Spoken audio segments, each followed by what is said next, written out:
take a look at the pigments for darker hair tones, which can achieve a 1 to a 5 without any reflect, or with reflex like a 5.44, 4.4, 5.64, etc.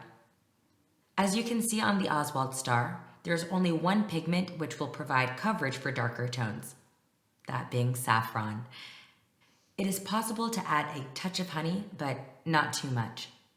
At least half of the affixing pigments should then consist of saffron. There are 5 neutralizing pigments: cappuccino, brownie, black forest, navy, and black pepper. To know exactly which pigment does what, we have summarized them in a table. Let's take a look at cappuccino, the weakest of the neutralizing pigments. This pigment will moderately darken and neutralize the color. Next in line is brownie, which will moderately darken and neutralize the color, but will keep a warm reflect. Then there is navy, the pigment that will neutralize a color to the maximum and will also darken it very slightly.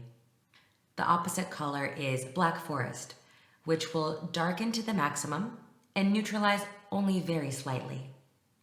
The last color is black pepper, a very balanced pigment that will both darken and neutralize in a very harmonious way.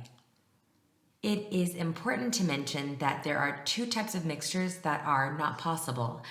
The first is honey, which cannot be mixed with either black forest or black pepper.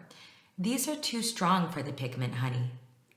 That means that the mixture of honey and saffron can only be used in combination with the other 3 neutralizing pigments: cappuccino, brownie, and navy.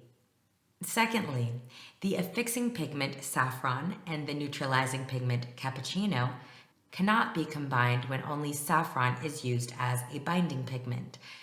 In this case, cappuccino would not be strong enough to neutralize saffron. On the contrary, if the affixing pigments are a mix of honey and saffron, namely a mix of 2/3 honey and 1/3 saffron, then cappuccino has the capacity to neutralize it correctly.